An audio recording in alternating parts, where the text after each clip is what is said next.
Student time நிகழ்ச்சிக்கு உங்களை அன்போடு வரவேற்கிறோம். எந்தன் கண்மலையானவரே, என்னை காக்கும் தெய்வம் நீரே, வல்லமை மாட்சிமை நிறைந்தவரே, மகிமைக்கு பாத்திரரே என்று சொல்லி நம்ம பாட போகிறோம். கண்மலையானவர் நம்மோடு கூட இருக்கும்போது எதை குறித்து கவலையே பட தேவையில்லை. பாடலாமா? எல்லாரும் இணைந்து சேர்ந்து கரங்களை தட்டி.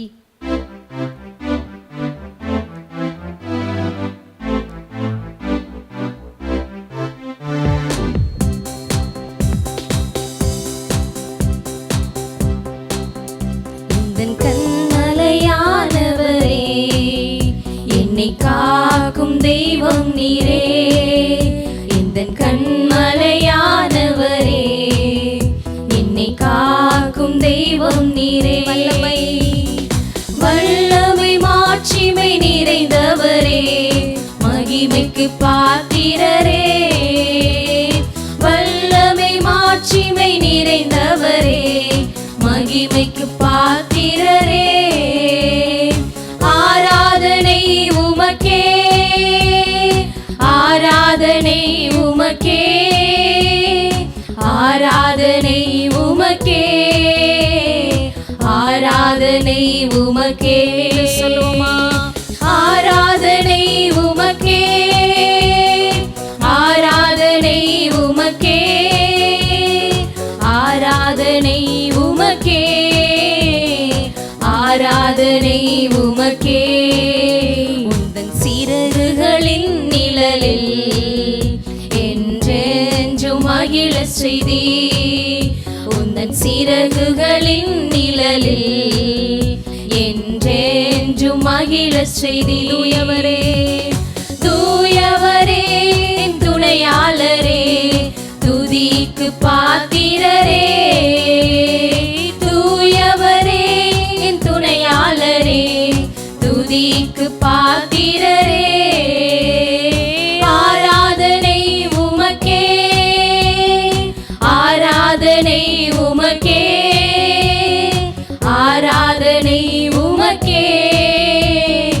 ஆராதனை உமக்கே, ஆராதனை உமக்கே, ஆராதனை உமக்கே, ஆராதனை உமக்கே, ஆராதனை உமக்கே, உயிருள்ள நாட்களெல்லாம் உம்மை புகழ்ந்து பாடிடுவே, எந்த உயிருள்ள நாட்களெல்லாம் உம்மை புகழ்ந்து பாடிடுவே, ராஜாரி செய்த நன்மைகளை எண்ணியே துதித்திடுவே, ராஜாரி செய்த நன்மைகளை எண்ணியே துதித்திடுவே, ஆராதனை உமக்கே, ஆராதனை உமக்கே, ஆராதனை உமக்கே, ஆராதனை உமக்கே, ஆராதனை உமக்கே, ஆராதனை உமக்கே, ஆராதனை உமக்கே, ஆராதனை உமக்கே. ஆண்டவரே, எங்களுடைய ஆராதனை உமக்கே நாங்கள் செலுத்துகிறோம்ப்பா. நாங்கள் உங்களை மட்டும்தான் நம்பி இருக்கிறோம்ப்பா. எங்களுக்கு அற்புதங்களை நீங்க மாத்திரம் செய்வீங்க ஆண்டவரே. ஹல்லேலூயா, உமக்கு நன்றி செலுத்துகிறோம்ப்பா. உங்களை விட்டா எங்களுக்கு அற்புதம் செய்ய, எங்களை பாதுகாக்க, எங்களுக்கு நன்மை செய்ய யாருமே இல்லை ஆண்டவரே. உமக்கு நன்றி செலுத்துகிறோம் ஏசப்பா. உம்மைத்தான் நம்பி இருக்கீரோ, உம்மையன்றி யாரும் இல்லையப்பா, உம்மைத்தான் நம்பி இருக்கீரோ,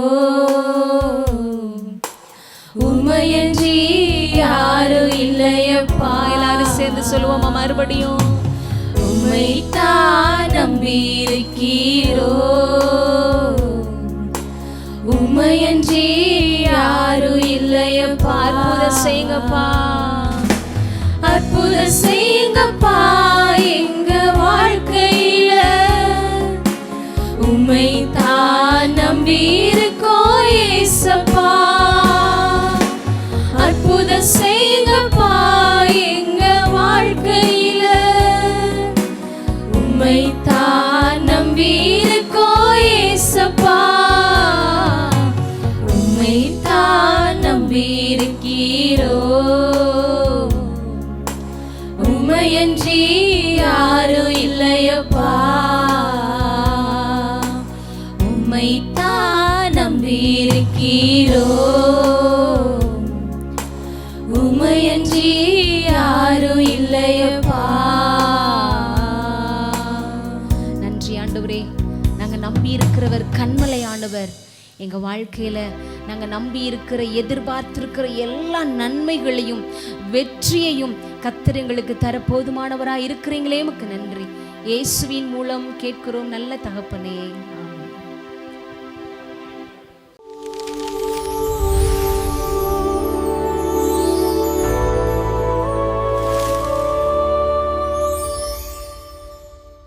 ஆண்டவராகிய இயேசு கிறிஸ்துவின் இனிதான நாமத்தில் உங்களுக்கு எனது வாழ்த்துக்களையும் வணக்கத்தையும் மனதிலிருந்து தெரிவித்துக் கொள்கிறேன். இப்பொழுதும் கூட கர்த்தர் நம்மோடு கூட பேசுவாராக, ஆண்டவர் நம்மோடு இடைப்படுவாராக. இயேசப்பாவுடைய வார்த்தை நமக்குள்ளாக கிரியை செய்யட்டும். ஆமேன். சோதரர், அந்த வார்த்தையை கேட்கிற ஒருவருடைய இருதயத்தையும் கர்த்தர் திறப்பாராக. இன்னைக்கும் கூட ஆண்டவர் ஒரு வசனத்தின் மூலமாக நம்ம கூட பேச இயேசப்பா விரும்புகிறாங்க. அடிமை மறைத்து ஆண்டவர் வெளிப்படுவாராக. எந்த வசனம் அப்படின்னா, நம்ம தியானிக்க போகிற வசனம் எல்லாருக்கும் நல்ல ஃபெமிலியரான ஒரு வசனம் தான். யோவான் 14ஆம் அதிகாரம் 27ஆம் வசனம் என்ன அப்படின்னா, சமாதானத்தை உங்களுக்கு வைத்து போகிறேன், என்னுடைய சமாதானத்தையே உங்களுக்கு கொடுக்கிறேன், உலகம் கொடுக்கிற பிரகாரம் நான் உங்களுக்கு கொடுக்கிறதில்லை, உங்கள் இருதயம் கலங்காமலும் பயப்படாமலும் இருப்பதாக.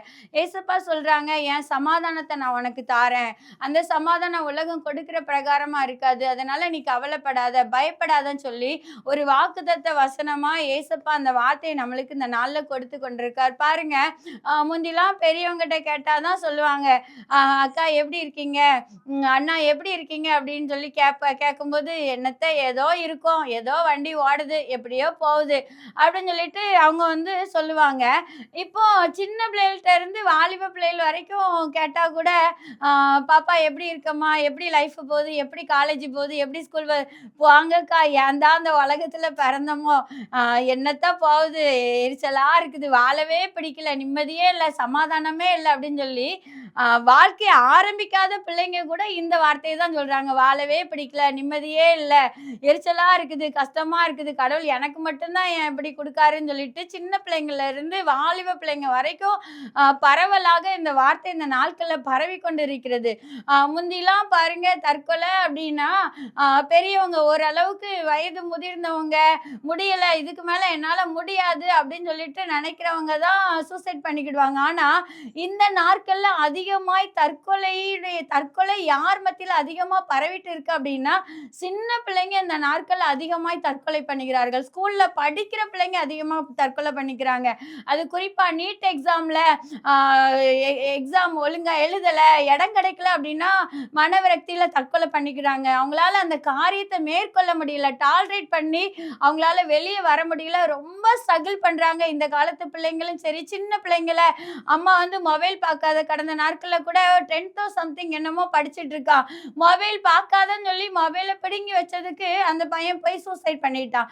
அப்போ அந்த பேரண்ட்ஸோட இருதயம் எவ்வளவாய் வலிச்சிருக்கும். அவங்களுக்கு இந்த வலி ஒரு நாள் 2 நாள் இல்ல, காலம் பூரா அந்த உலகத்துல இருந்து அவங்க கடந்து போகிற வரைக்கும் அந்த வலி அவங்களுக்கு விடாது. அப்படிப்பட்ட மோசமான காலகட்டத்துல இந்த நாட்கள்ல நம்ம பிள்ளைகள் எல்லாருமே போயிட்டு இருக்காங்க. சமாதானம் இல்லாத ஒரு சூழ்நிலை, எங்க பார்த்தாலும் நிம்மதி இல்லை, எங்க பார்த்தாலும் சமாதானம் இல்லை, நாடுகளுக்கு இடையில சமாதானம் இல்லை, பக்கத்து வீட்டுக்கு சமாதானம் கிடையாது, ஸ்கூல்ல பிள்ளைங்க மத்தியில சமாதானம் இல்லை, காலேஜ் போனா அங்க சமாதானம் இல்லை.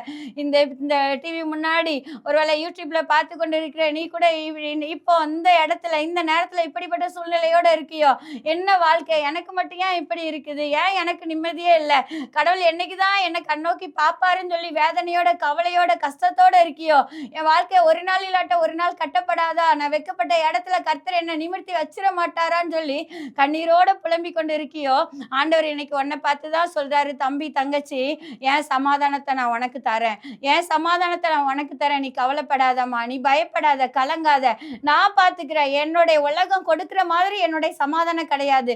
என் சமாதானத்தை உன்கிட்ட ஒருத்தனாலையும் எடுக்க முடியாது, ஒருத்தராலையும் அதை உனக்கு கொடுக்க முடியாது. அப்படி உலகம் கொடுக்க முடியாதும் எடுக்க முடியாதுமான ஒரு பெரிய தெய்வீக சமாதானத்தை நான் உனக்கு தருகிறேன். நீ கலங்காத, பயப்படாத, எதற்கும் கவலைப்படாத, நான் உன் கூட இருக்கிறேன்னு சொல்லி ஏசப்பா இன்னைக்கு ஒரு தீர்க்க தரிசனமாய் வாக்குத்தத்த வார்த்தையாய் கர்த்தர் உன்னோடு கூட பேசி கொண்டிருக்கிறார்.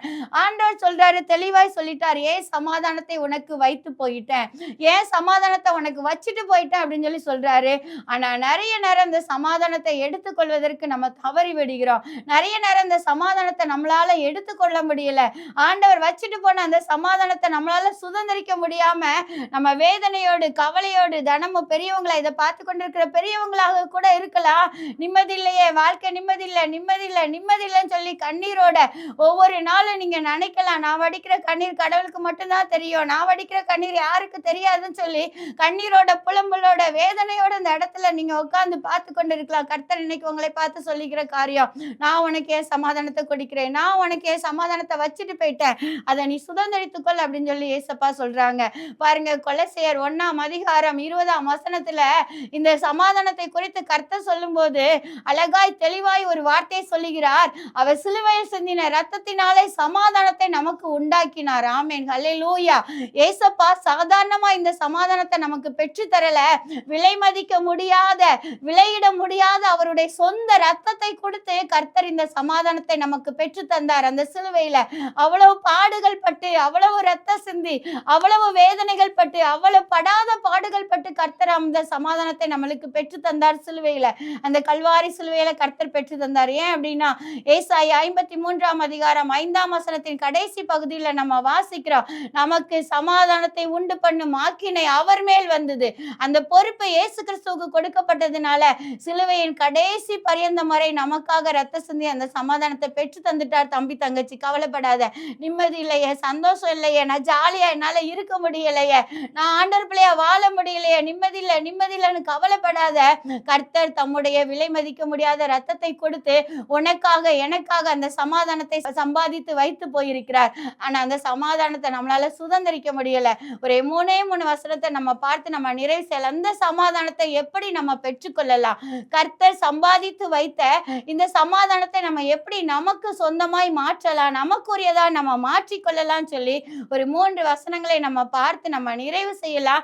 எல்லாருக்கும் தெரிந்த வசனங்கள் தான், நான் அப்படி சொல்லிட்டு நான் கடந்து போகலாம், ஜெபிக்கலாம்னு சொல்லி நினைக்கிறேன். முதலாவது, இந்த சமாதானத்தை பெற்றுக்கொள்ளக்கூடிய முதல் வழி என்ன அப்படின்னு சொன்னா, பிலிப்பியர் 4:6-7 நான் வாசிக்கிறேன். ஆண்டவர் சொல்லுகிறார், பிலிப்பியர் 4:6-7 நீங்கள் ஒன்றுக்கும்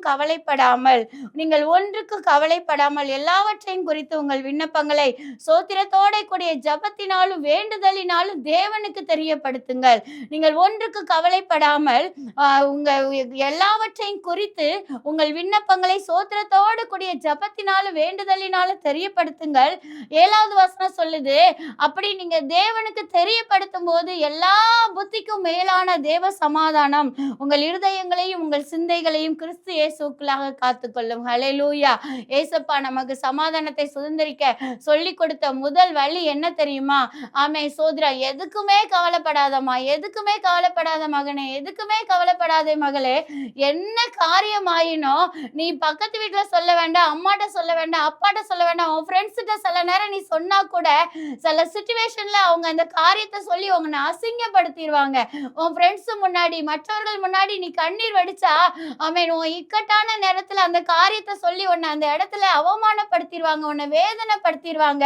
ஆனா ஆமேன், உன்னை நீ என்ன சொன்னாலும், நீ என்ன புலம்புனாலும், என்ன கண்ணீர் வடிச்சாலும், என்ன காரியத்தை நீ ஆண்டவர்கிட்ட சீக்கிரட்டை உன்னை பத்தி சொன்னாலும் ஒருத்தட்டையுமே வெளியே சொல்லாம அந்த காரியத்தை ஆண்டவர் அப்படியே நம்மகிட்ட கேட்டுட்டு, அது மாத்திரம் இல்லாம ஆமேன் சோதிரம், ஆமேன், அவர் ஒரு தெய்வீக சமாதானத்தை ஆண்டவர் நமக்கு தர போதுமானவரா இருக்கிறார். ஆமேன், நீ நினைக்கலாம், என்னை குறித்து விசாரிக்க யாரும் இல்லை, என் கவலைகளை கேட்க யாரும் இல்லை, என் புலம்பலை கேட்க யாருமே இல்லை, எனக்குன்னு யாரும் இல்லை, நான் அனாதையா தனிமையா இருக்கிறேன், என்ன புரிஞ்சிக்க யாருமே கிடையாது, என் அப்பா புரிஞ்சுக்கல, என் அம்மா புரிஞ்சுக்கல, என் கூட பிறந்தவங்க புரிஞ்சிக்க மாட்டேங்காங்க, என் ஃப்ரெண்ட்ஸ் புரிஞ்சிக்க மாட்டேங்காங்கன்னு நீ இந்த நேரத்துல வேதனையோட புலம்பலோட இருக்கியோ, ஆண்டவர் இன்னைக்கு உன்னை பார்த்துதான் சொல்லுகிறார். ஆமே, உனக்கு எந்த காரியம் உனக்கு உன் நிம்மதியை கெடுக்குது, எந்த காரியம் உன் சமாதானத்தை குலைக்குதோ, நீ ஆண்டவர் சமூகத்துல அதை தெரியப்படுத்து. ஏசப்பாட்ட நீ அந்த காரியத்தை தெரியப்படுத்து. அப்பொழுது எல்லா புத்திக்கும் மேலான தேவ சமாதானம் உன்னோட இருதயத்தையும் உன் சிந்தையும் கிறிஸ்து இயேசுவுக்குள்ளாக காத்துக்கொள்ளும். அதுதான் 1 பேதுரு 5:7 ஆண்டவர் சொல்லுகிறார், அவர் உங்களை விசாரிக்கிறவர் ஆனபடியால் உங்கள் கவலைகளை எல்லாம் அவர் மேல் வைத்து விடுங்க. அந்த உலகத்துல நம்மளை யார் விசாரிச்சாலும் சரி, யார் விசாரிக்காட்டியும் சரி பரவாயில்ல, யாருமே நம்மளை விசாரிக்க வேண்டாம். ஆனா ஒருத்தர் விசாரிச்சுக்கிட்டே இருக்காரு, ஒருத்தர் உன்னை பார்த்துக்கிட்டே இருக்காரு, ஒருத்தர் உன்னை உள்ள கைகளை வரைந்து வைத்து உன்னை அணுவாய் ஒருத்தர் ரசிச்சுட்டே இருக்காரு. நீ என்ன சொன்னாலும் அவர் கேட்க எப்போது ரெடியா இருக்காரு. அவர் ஒரு நாள் முகம் சொலிக்கவே மாட்டாரு. மனுஷங்க கூட சில நேரம் நம்ம புலம்பலை பார்த்து முகம் சொலிச்சிருவாங்க, இவளுக்கு ஒரு வேலையே இல்லை அப்படின்னு சொல்லிடுவாங்க. ஆனா ஒரு நாள் முகம் சொலிக்காத உன்னோட எல்லா புலம்பலையும் தன்மேல் போட்டுக் கொள்கிற ஒரு நல்ல தெய்வம் இந்த உலகத்துல உண்டு என்றால் அவர் ஆண்டவராகிய இயேசு ஒருவர் மாத்திரமே. ஹல்லேலூயா. அன்னாள் என்ற அக்கா ஆமே சோதரா தன்னுடைய கணவருக்கு கூட தன்னுடைய இருதயத்தை வெளிப்படுத்தல, கணவர்கிட்ட கூட போய் புலம்பல. ஆமேன், அவங்களுக்கு குழந்தை இல்ல, அவளுடைய தங்கச்சி அவங்கள சண்டை போட்டு அவங்கள ரொம்ப அற்பமாய் பார்த்தார்கள். ஒரு குழந்தை பிறதுக்கு கூட நீ லாய்க்கு இல்லாதவன், அவளை அற்பமாய் ஒரு புழுவை போல பார்த்தாங்க. தன்னுடைய கணவர்கிட்ட போய் அவ வேதனைப்படல, கண்ணீர் வடிக்கல, நேரா இஸ்ரவேலின் தேவனாகிய கர்த்தரிடத்துல போய் தன்னுடைய இருதயத்தை ஊற்றி விட்டாள். ஆமேன். 1 சாமுவேல் 1:15 வாசித்து பாருங்க. தன்னுடைய இருதயத்தை ஊற்றி விட்டால் அதுக்கப்புறம் வேதத்துல அவளை குறித்து சொல்லுது, அன்னாள் துக்கமுகமா இருக்கவில்லை. அதுக்கு அடுத்த வசனம் பார்த்தனா, கர்த்தர் அன்னாளை நினைத்தருளினார். ஹல்லேலூயா. ஆமென். நீ ஏசப்பாட்ட சொல்லும் போது ஆமென், உன் சமாதானத்தை குலைக்கிற எல்லா காரியங்களையும் கர்த்தர் மாற்றுவார், உன் கவலைகளை மாற்றுவார், உன் கண்ணீரை மாற்றுவார், உன் வேதனையை மாற்றுவார். தம்பி தங்கச்சி, எதுக்குமே கவலைப்படாதம்மா, எதுக்குமே கவலைப்படாத. உயிருள்ள ஆண்டவர் உன் பக்கத்துல இருக்காரு, உன் வலது பாரிசத்துல உயிருள்ள ஆண்டவர் இருக்காரு. நீ அவர்கிட்ட சொல்லு, ஆண்டவருக்கு தெரியப்படுத்து. உன் இருதயம் ஒரு சமாதானத்தால், தேவ சமாதானத்தால் ஆண்டவர் உன் சிந்தைகளை காத்து கொள்ளுவார். ஹல்லேலூயா. 2வது ஒரு காரியத்தை நம்ம பார்த்தோம்னா, இந்த சமாதானத்தை முதலாவது நம்ம செபிக்கணும், ஏசப்பாட்ட நம்ம இருதயத்தை வெளிப்படுத்தணும், ஏசப்பாட்ட நம்ம சொல்லணும். அப்படி சொல்லும் போது கர்த்தர் நமக்கு சமாதானத்தை கொடுக்கிறார். 2வது ஒரு காரியத்தை நம்ம பார்த்தோம்னா, இந்த சமாதானத்தை நம்ம எப்படி பெற்றுக்கொள்ளலாம் அப்படின்னு, சமாதானத்தை எப்படி பெற்றுக்கொள்ளலாம்னா, சங்கீதம் 119 165 சொல்லுது, உம்முடைய வேதத்தை நேசிக்கிறவர்களுக்கு மிகுந்த சமாதானம் உண்டு, அவர்களுக்கு இடரல் இல்லை. ஆமென். உம்முடைய வேதத்தை நேசிக்கிறவர்களுக்கு மிகுந்த சமாதானம் உண்டு, அவர்களுக்கு இடரல் இல்லை. யார் யாரெல்லாம் இந்த வேதத்தை எடுத்து கையில தூக்கி வாசிக்கிறார்களோ, யார் யாரெல்லாம் அந்த வேதத்தை நேசிச்சு வேதத்துக்கு முக்கியத்துவம் கொடுக்கிறார்களோ, அந்த பிள்ளைகளுக்கு கர்த்தர் தம்முடைய மிகுந்த சமாதானத்தை கொடுக்கிறார். ஆமென். ஹல்லேலூயா.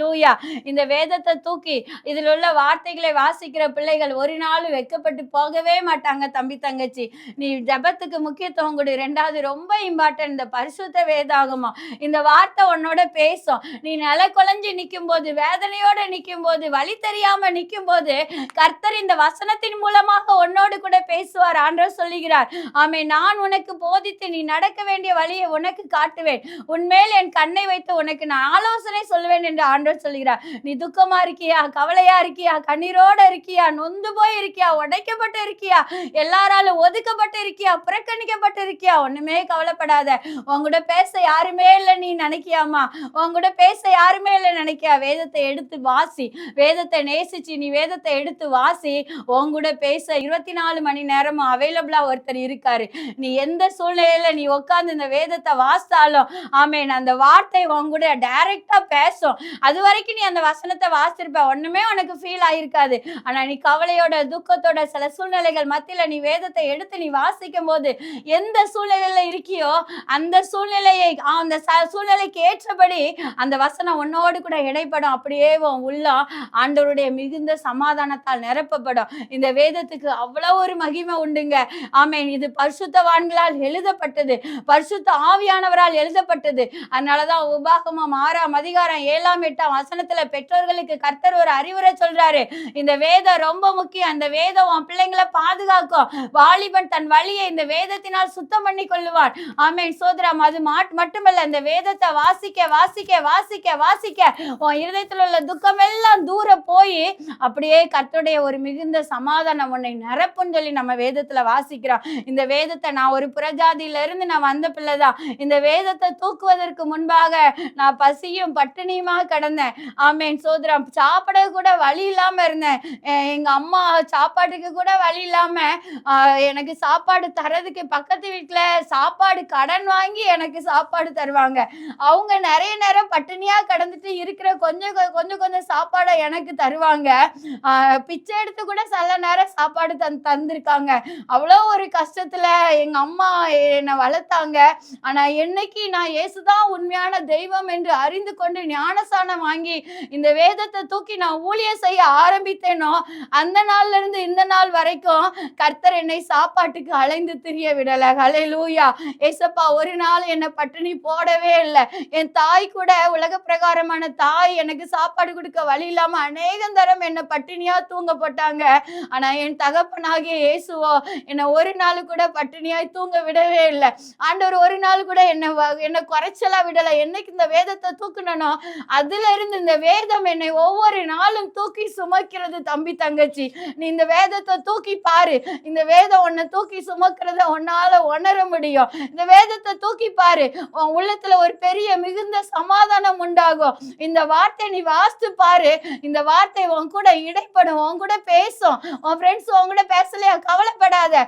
உன்னை எல்லாரும் வெறுக்காங்களா, ஒதுக்குதாங்களா, தூர தள்ளுதாங்களா, கவலைப்படாத. என்கிட்ட யாருமே பேசுறதுக்கு ஆள் இல்லைன்னு நினைக்காத. ஏசப்பா உங்களை எவ்ரி டைம் ஆல்வேஸ் பேசுறதுக்கு ரெடியா இருக்காங்க. ஏசப்பா கூட பேசு. ஆமென். 2வது காரியம் நம்ம பார்க்கிறோம். கர்த்தருடைய வேதத்தை நேசிக்க நேசிக்க அதை விரும்பி வாசித்து அதன்படி வாழும்போது தேவனுடைய சமாதானம், மிகுந்த சமாதானம் நம்மை நிரப்புகிறது. முதலாவது ஜெபிக்கும் போது ஆண்டவருடைய சமாதானம் நம்மளை நிரப்புகிறது. 2வது வேதம் வாசிக்கும் போது கர்த்தருடைய சமாதானம் நம்மளை நிரப்புகிறது. 3வது ஒரு காரியத்தை பார்த்து நம்ம நிறைவு செய்யலாம். ஏசாயா 26ஆம் அதிகாரம் 3ஆம் வசனம். ஏசாயா 26ஆம் அதிகாரம் 3ஆம் வசனம் சொல்லுது, உம்மை உறுதியாய் பற்றி கொண்ட மனதை உடையவன் உம்மையே நம்பி இருக்கிறபடியால் நீர் அவனை பூரண சமாதானத்துடன் காத்துக்கொள்வீர். ஆமென். உம்மை உறுதியாய் பற்றி கொண்ட மனதை உடையவன் உம்மையே நம்பி இருக்கிறபடியால் நீர் அவனை பூரண சமாதானத்துடன் காத்துக்கொள்வீர். ஆமென். ஏசப்பா நம்பி வாழணும்னு வந்துட்டல்லம்மா, ஏசப்பாக்காக வாழணும்னு ஆசைப்பட்டு வந்துட்டல்ல, ஏசப்பா உறுதியாய் பற்றிக்கொள். ஏசப்பாவை விடாத. சொல்லுவாங்கல்ல, முள்ளானாலும் முறுக்கி பிடிக்கணும்னு சொல்ற மாதிரி, எப்படி ஒரு கங்காரு குட்டி அந்த அம்மா எப்படி தாவனாலும் சரி அந்த கங்காரு குட்டி அந்த அம்மாவை விடவே விடாது, சிக்குன்னு பிடிச்சிக்கிடும். அதே போல இயேசுக்காக வாழணும்னு ரெடியாகி நீ வந்துட்டல்ல, ஏசப்பா பாதத்தை பிடிச்சிட்டல்ல, ஒரு நாள் நீ பின்வாங்கி போயிடவே போயிடாத. ஆமே. வாழ்வானாலும் தாழ்வானாலும் சுகமானாலும் சுகவீனமானாலும் பலவீனமானாலும் உயர்ந்தாலும் தாழ்ந்தாலும் அவமானமானாலும் அசிங்கமானாலும் பசியானாலும் நிர்வாணமானாலும் எதுவா இருந்தாலும் சரி கர்த்தரை உறுதியாய் பற்றிக்கொள். கர்த்தரை உறுதியாய் பற்றி பிடிக்கும் போது ஆமென், ஒரு பூரண சமாதானம் உன்னை நிரப்பும். ஒரு தெய்வீக சமாதானம் உன்னை நிரப்பும். ஆமென். சோதர எதுவானாலும் பரவாயில்ல, ஏசப்பா உற்றவே உற்றாத. ஒரு நாள் இல்லாட்ட ஒரு நாள் கர்த்தர் உன்னை உயர்த்த ரெடியா இருக்காங்க. ஒரு நாள் இல்லாட்ட ஒரு நாள் ஏசப்பா உன்னை உயர்த்த ஆயத்தமா இருக்கிறார். பாருங்க, நம்ம யோபு சொல்லும் போது அழகான அந்த ஸ்டேட்மெண்ட் எனக்கு பைபிள்ல ரொம்ப பிடிச்ச வசனம். யோபு 13ஆம் அதிகாரம் 15ஆம் வசனத்துல சொல்லுது, அவர் என்னை கொன்று போட்டாலும் அவர் மேல் நான் நம்பிக்கையா இருப்பேன். யாருமே சொல்ல முடியாதுங்க.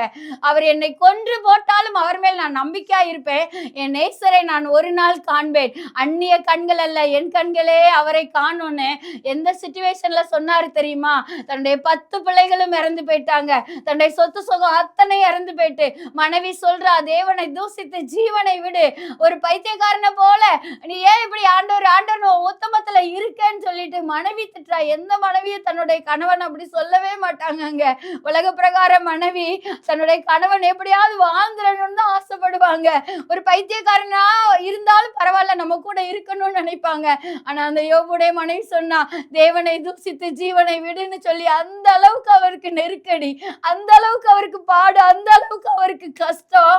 ஆனா அந்த நிலைமையிலையும் அந்த யோபு சொன்ன ஒரே ஒரு ஸ்டேட்மெண்ட், அவர் உடம்பெல்லாம் அழுகி நோக்கி அப்படியே நாச்சம் எடுத்து ஓட்ட வைத்து தன்னுடைய உடம்ப சுரண்டி கொண்டு இருக்கும் போது சொல்லுற காரியம், அவர் என்னை கொன்று போட்டாலும் அவர் மேல் நான் நம்பிக்கையா இருப்பேன். ஆமே, ஏசப்பாக்காக வந்துட்டலாமா, ஏசப்பாக்காக வாழணும்னு முடிவு பண்ணிட்டல்ல, ஒரு நாள் பின்னோக்கி போகாத, சூழ்நிலையை பார்த்து பின்வாங்கி போகாத, நீ இருக்கிற இடத்துல இயேசுவை உறுதியாய் பற்றிக்கொள். கட்டாயம் கர்த்தர் உன்னை உயர்த்தக்கூடிய நாள் சீக்கிரமாய் வரப்போகிறது. மனிதர் உனக்கு ஒரு கதவை அடைத்தால் கர்த்தர் உனக்கு 7 வாசலை திறக்க ஆயத்தமாய் இருக்கிறார். ஏசப்பா சில டெஸ்ட் வைப்பாங்க, சோர்ந்து போயிடக்கூடாது, தோத்து போயிடக்கூடாது, பிடிச்சபடியா நிப்போம். கர்த்தர் கட்டாயம் அவருடைய பூரண சமாதானத்தால் நம்மை நிரப்புவார். முதலாவது ஜெபிக்கணும்னு பார்த்தோம், 2வது வேதம் வாசிக்கணும்னு பார்த்தோம், 3வது ஒரு காரியம், அவரை நம்ம உறுதியாய் பற்றி பிடிக்கணும். இப்படி நம்ம செய்யும் போது அவர் சிலுவையில் சிந்தி ரத்தம் சிந்தி சம்பாதித்த அந்த சமாதானம் உன்னையும் உன் குடும்பத்தையும் நம்ம ஒவ்வொருவரையும் நிரப்பும். அப்படியே இருக்கிற இடத்துல முழங்கால் போட்டு ஏசப்பாட்ட நம்ம ஜோமன் இந்த நேரத்தை நிறைவு செய்வோம். ஆமென். சோதரர், இதை பார்த்து கொண்டு இருக்கிற நீங்க பெரியவங்களா கூட இருக்கலாங்க, சின்ன பிள்ளைங்களா இருக்கலாம், வாலிப பிள்ளைங்களா இருக்கலாம், ஸ்கூலிங் போற பிள்ளைங்க, காலேஜ் போற பிள்ளைங்களா இருக்கலாம். வேதனையோட, கவலையோட, கண்ணீரோட, என் வாழ்க்கையில நிம்மதியே இல்லையே, என் வாழ்க்கையில அமைதியே இல்லையே, சமாதானமே இல்லையே, எலியாவை போல நீங்க சொல்லலாம், போது கர்த்தாவே என் ஆவியை எடுத்துக்கொள்ளும், போது கர்த்தாவே என் ஜீவனை எடுத்துக்கொள்ளுன்னு உடைக்கப்பட்டு போய் நேரத்துல நீங்க உட்கார்ந்து இருக்கலாங்க. கர்த்தர் இன்னைக்கு உங்களை பார்த்துதான் சொல்லுகிறார், என் சமாதானத்தை உனக்கு தர மகனே, என் சமாதானத்தை உனக்கு தர மகளே, உலகம் கொடுக்கிற பிரகாரம் அல்ல மகளே, ஓ இருதயம் கலங்காமலும் பயப்படாமலும் இருப்பதாக. ஆமென். அவர் தம்முடைய தெய்வீக சமாதானத்தால் நம்மை நிரப்பி நம்மை ஆசீர்வதிக்க கர்த்தர் போதுமானவராக இருக்கிறார். நல்லா ஜெபிக்கும் போது, ஜெபிக்கும் போது, கர்த்தர் சமூகத்துல நம்மளுடைய காரியங்களை தெரிவிக்கும் போது ஆண்டவர் சமாதானத்தால் நிரப்புகிறார். வேதம் வாசிக்கும் போது அவருடைய சமாதானம் நம்மை நிரப்புகிறது. ஆண்டவரை உறுதியாய் பற்றி படிக்கும் போது அவருடைய சமாதானம் நிரப்புகிறது. ஏசப்பா, இப்படி வாழ எங்களை ஒப்பு கொடுக்கிற ஆண்டவரே, ஒரு வேலை என்ன விசாரிக்க யாருமே இல்லையே, நொறுங்கி போய் உட்கார்ந்து இருக்கலாம், என்ன சாப்பிட்டியான்னு கேட்க கூட ஆள் இல்லையே, அனாதையா இருக்கேன்னு சொல்லி உட்கார்ந்து இருக்கலாம் தகப்பனே. அப்பா, இந்த நிகழ்ச்சியை பார்த்து கொண்டு இருக்கலாம். கர்த்தர் அந்த பிள்ளைகளுடைய இருதயத்துல ஒரு சமாதானத்தை இந்த நேரத்துல கொடுத்துருங்க ஏசப்பா. நீங்க இந்த சொன்ன வார்த்தை ஏதோ ஒரு வார்த்தைக்கு ஒரு முகாந்தரம் இருக்கணும் ஏசப்பா. யாரோ ஒருவருக்காக பேசி கொண்டு இருக்கிறீர் ஏசப்பா, அதை நாங்க முழுசா விசுவாசிக்கிறோம். இந்த வார்த்தை அந்த பிள்ளைகளுக்கு நேராய் கடந்து போகட்டும். எப்பா, உமக்கு சோதரம், வேதத்தை வாசித்து உண்மை உறுதியாய் படித்து ஜெபிக்க கர்த்தர் உதவி செய்வீராக. பெரிய காரியங்களை செய்யும் இயேசுவின் நாமத்தில் ஜெபிக்கிறேன் நல்ல பிதாவே. ஆமென்.